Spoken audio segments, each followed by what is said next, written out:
It's already recording? Yes. Okay, very good. Hola, buenos dias. I'm Rusmin Lawin, currently in Barcelona at API office, one of the biggest real estate organizations. It's one of the principal member of Barcelona Espana as well. I'm Rusmin Lawin, the global ambassador of real estate Indonesia, and also VAPC board of directors. People call me the eagle of real estate. Welcome to the show of the eagle of real estate. Now we have very interesting and also very tremendous figures. People know him as one of the best Director General of UN Habitat during his term, Dr.Juan Clos. He is a former minister, former mayor, and also former Secretary General of UN Habitat during 2007, 2010, 2017. 17, okay. So I would like to interview Mr. Clos about the trends and development in Asia, especially talking about the Indonesian capital city, new capital city, because our President Jokowi want to move the capital city to East Kalimantan, outside from Java. Mr. Clos, buenos dias, nice meeting you. Dias. As you know that from news that our governments have a very visionary plan. Our President Jokowi want to make a good legacy to the children's next generation, because the island of Java is very saturated.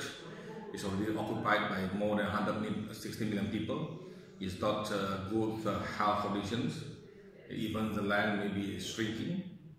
And what do you think this super ambitious, people call it super ambitious program? What do you think about it?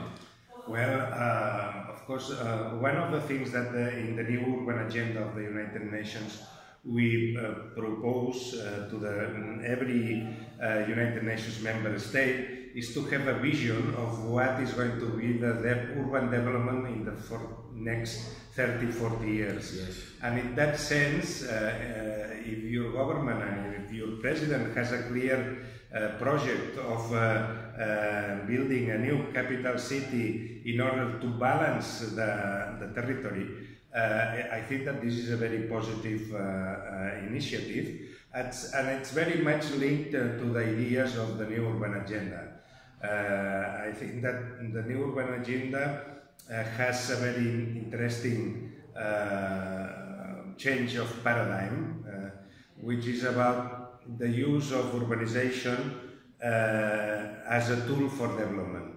And therefore, whatever we do to our cities, we need to add to whatever are our objectives this idea that it should serve the development of the population of the country, the prosperity of the country. And we know that the cities generate value. The cities are a source of value, and therefore they should be considered as a tool for prosperity. And this is something very interesting, because this idea I recommend that should be embedded in every part of the project.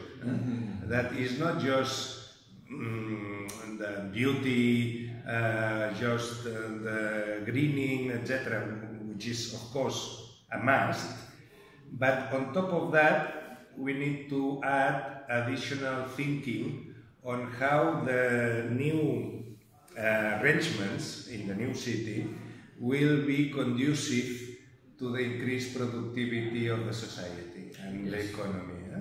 Then it should embed in its program a new kind of set of ideas or parameters or objectives to be fulfilled.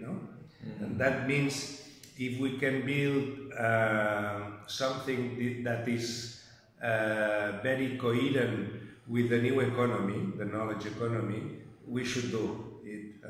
If we can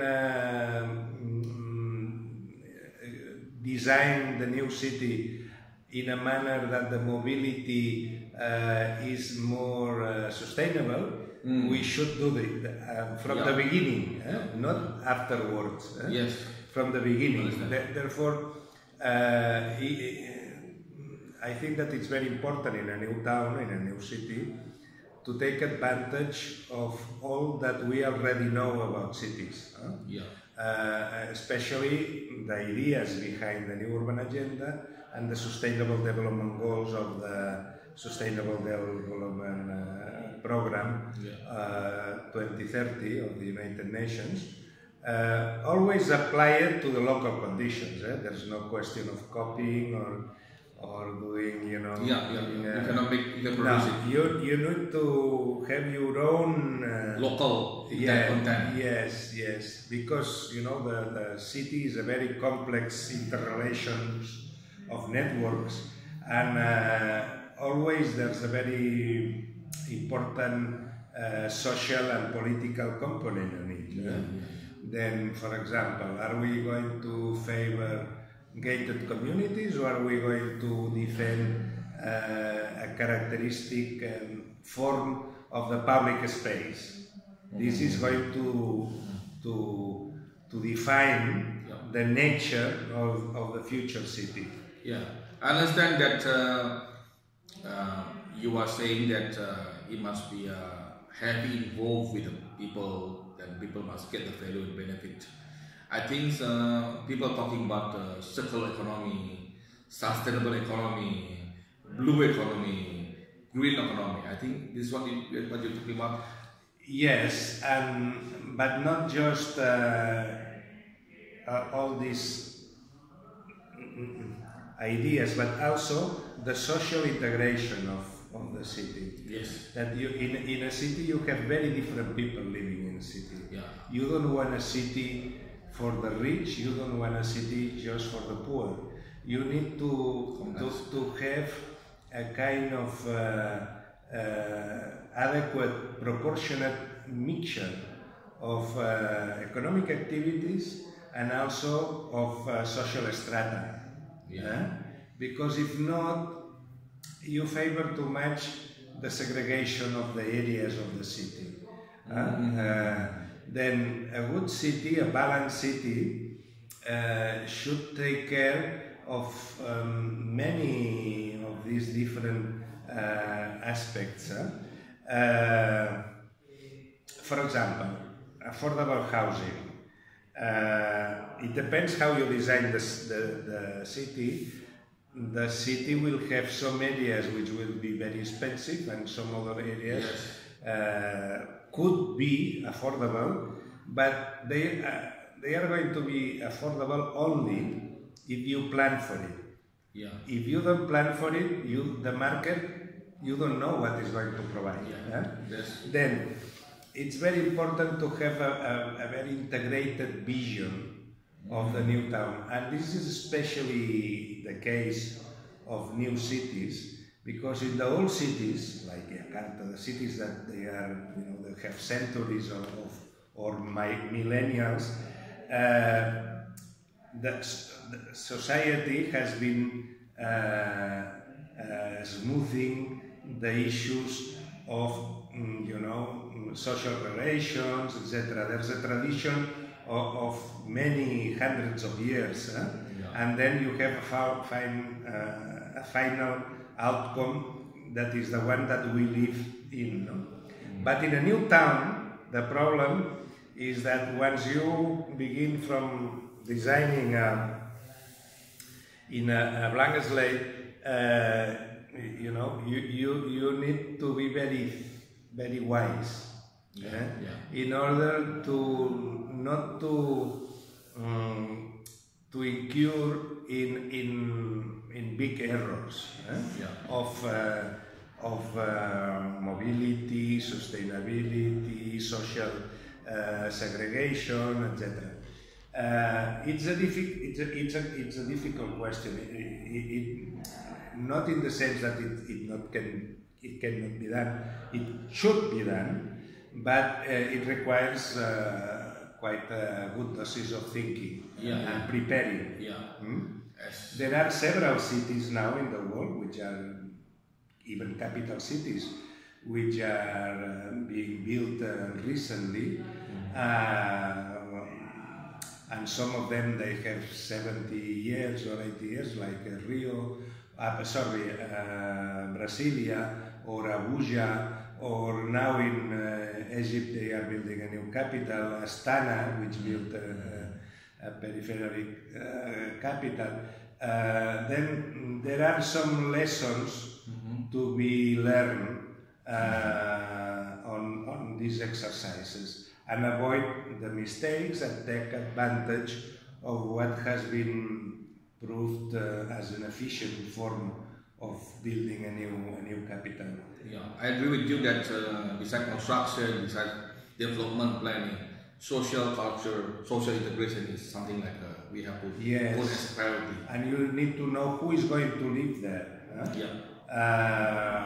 Which kind of mix of population are you going to settle there? Yeah, this is going to be the next question, because our leaders, top leaders, President Joko Widodo, Minister of National Development Planning, Mr. Suharsono Arfa, has committed, said that this is going to be one of the best world city in the world.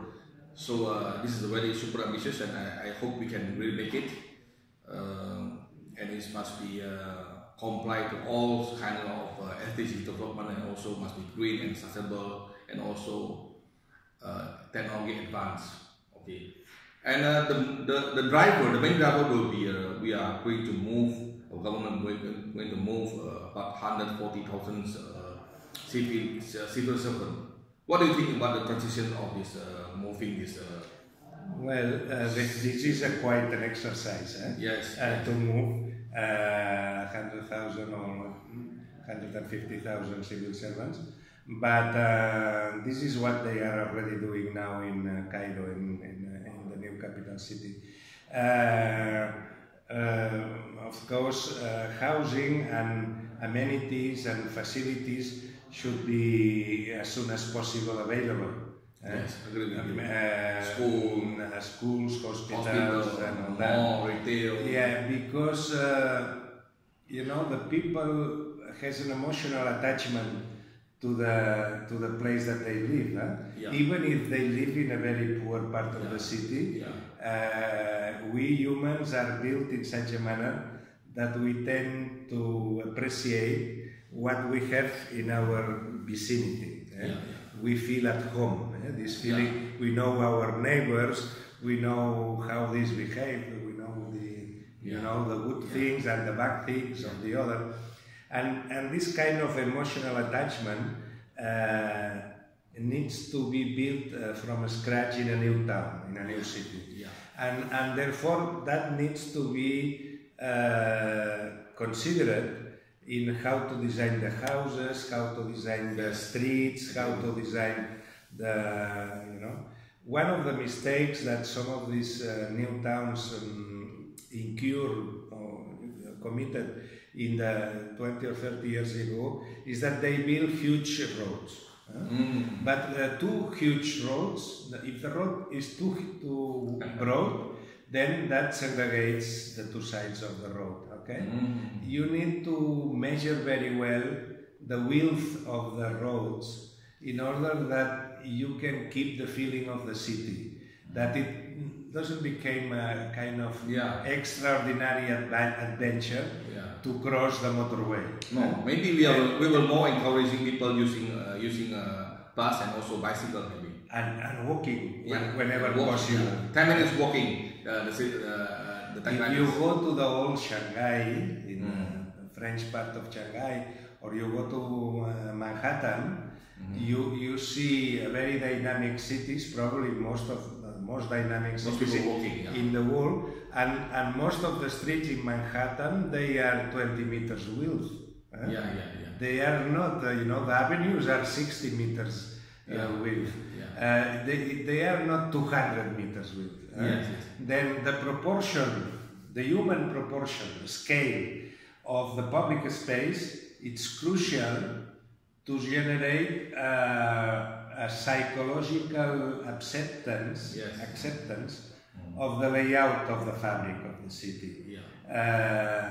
Then, you know, at the beginning of the 20th century with the modernism and Corbusier and all the people that then were designing new cities, they were, you know, they were admirers of the car, because the car was recently introduced at the beginning of the 20th century, and then they built huge streets. Yeah. But this now has been, you know, we are in another fashion. Yeah. The car should be at the service of the people. We are going to use only e-car. Only e-car, and the first priority of mobility would be walking. Yeah. Then the second, bicycling or whatever. Then the third, public transport, and the fourth, the individual car. Yeah. Then therefore we need to if we want to design a city that people feels at home. Yeah. This is what the point. Our minister has. We need to build it at the right scale. Yeah. This is what the main point I want to tell Mr. Clos is our minister, Suharsono Arfa, who leading this project, has confirmed that the residential is not going to be high. It's low-rise apartment, only maximum 5th floor, and because you 5th floor, you feel yourself still homey, right? And the size must be double than Jakarta. Let's say Jakarta now is 36 to 50 square meter. My minister said no, it has to be at least 98 square meter per unit. So still you are still living at home, right? Now there's a new tendency advocating for this generosity of the space. Yes. The current winner of the Pritzker Prize, which is this friend Madame Lacaton, he's defending very much this concept of not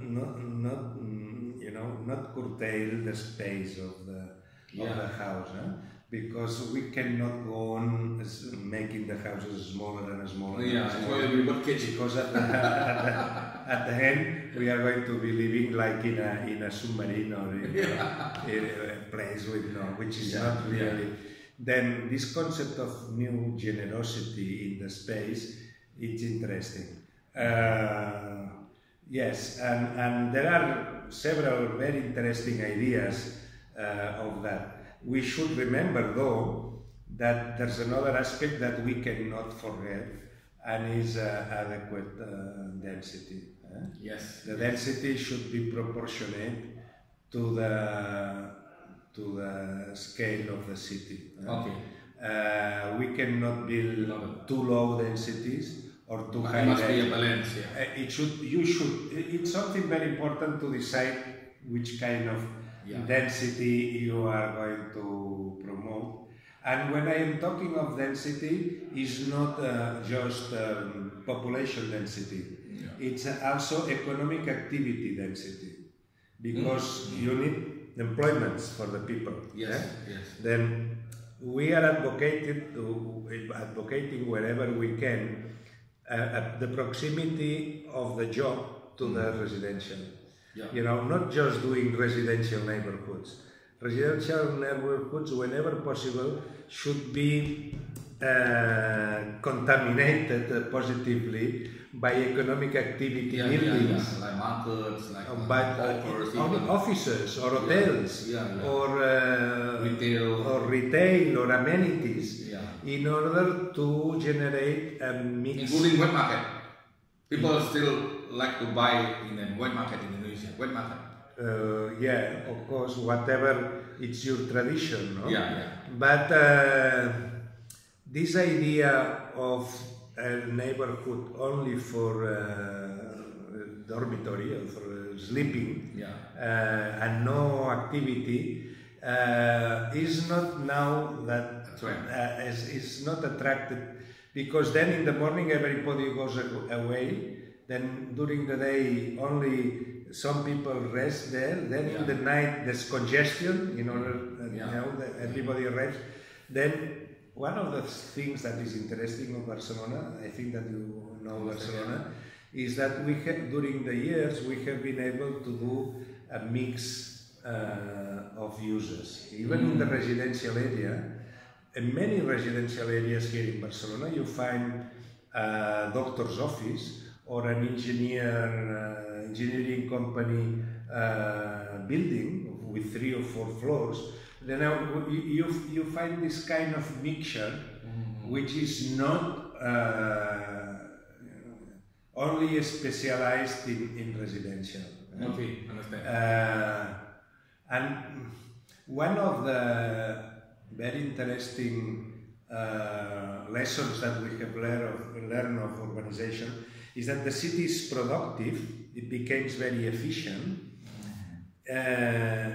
economically due to the proximity of the factors of production. This is a little bit technical, but it's very important. You know, the factors of production are labor, capital, land, information, and knowledge. Then, if you have availability of all these different factors of production in the vicinity, the cost of transaction to build something, to produce something, to generate the service is less. And then the economy of the productivity of the economy increases. That has been measured to be something like between 20%. Productive and efficient. See, the productivity of the mixed city, can increase the 20%, the economy of 20%, which is quite important. But in order to reach this point, you need to have availability of resources and a proximity of the resources. And I mean the sources of economic capital, labor, information, technology, knowledge, the new sources of the production of the new economy. This is why the city is growing very much. The cities around the world are growing very much, because the cities are becoming now to be considered as a very good place for the proximity of the factors of production. Then, in order to design a new city, if you want this city to be attractive, you need to think a lot about the proximity of the factors of production. We have certain tier of production base. You need, but you need to have labor, of course, you have people, you need to have services, knowledge, information services, you need to have specialities, high rank, if you, in a big city, you don't need a generalist electrician, you need a specialized electrician, because the market is very specialized. Then you need to have a kind of economic activity floor for very different service companies which serve the main economic sectors. Designers, publicists, informatics, whatever we need in a new economy now. Then, if these services can be mixed, it's going to be then they are nearer to the demand, and then that creates an increased productivity, creativity of economy. Sorry? Creativity of production economy. Yes, this was discovered, and it has been written down by Krugman, by the way, by the geographic economists, which is the new branch of economy which deal with these unexpected outcomes of the proximity of the factors of production. Then the proximity of the factors of production plus the size of the market, it generates a specialization. And this is, and a specialist always generates more value than a generalist. in economy. Okay. Then, you know, when in designing a new town, it's not just designing the streets and the buildings. You need to try to influence the new functionality of the city. Yeah. That's why our president's dream is to make totally this city fulfilled with a new way of life of our people. It must be a less populated city. No, it must be productive for the people. Yeah, but less populated, not necessarily. Really? Hong Kong, it has the highest density on the world. Yeah. Hong Kong, it's 100 million inhabitants per kilometer very square. Yeah. Manhattan is 50,000. The center of Paris and London is 45,000 inhabitants per kilometer square. Then Barcelona is 15,000. The scale is very different. Then the current suburbia urbanization in America, in Europe, is 2,000 inhabitants per square kilometer. This is not enough to generate economies of agglomeration. Then you need to be very attentive. You need to pay a lot of attention to which kind of density you are aiming at. If you want a city to develop the island, or to develop the country, what is the ideal size? You need to, and what is going to be the density vis-a-vis not just the population density, with the economic density. Understand. For example, I am too long perhaps, but anyway, you will cut whatever. It's very important. Economic density is very important. It's a new terminology. Yes, we consider in general as a big number, and not to follow, but 50% is not built space in a city. In a new town, 50% is public space, streets, parks, and plazas, and things. Amenities. It's communication, and no amenities, no. Just unbuilt space. Unbuilt space, okay. 50%. That's the idea. Then of the remaining 50%, you need to put there housing, economic activity, and amenities. Makes it together. Yes. Then one initial proposal should be or could be 30% or 33% of each, more or less a balanced mixture of economic activity, including industrial land. Then another third, amenities, hospitals, museums, public services, churches, whatever you put as a public amenities, which are not economic productive, and then 30% housing. Then 30% of 50%, it's how much? 50 divided by 3 parts is something like 15 or something like that. Then the land for housing, it's very few when you consider the total land. And then you need to calculate the area floor ratios in relation to what your density you are looking for. And always remembering that there's a correlation with economic density and with population density. Because people need to work, people need to have a job. I agree with you. But okay, all that it's well known, and I think, well, not well known. The problem is that not so many people know well all these figures, but that should be taken seriously, because otherwise it's very difficult to reach a good city. Thank you for very technical advice. The last question is close. In most countries in Asia, we are facing a backlog, huge backlog of housing. Indonesia, we have maybe still almost 12 million backlog. shortfall of the housing. In Malaysia, maybe 2 or 3 millions. In Vietnam, is more, something like 8 millions. What is your advice to our governments in Asia how to make this housing more affluent and also could be delivered to the people?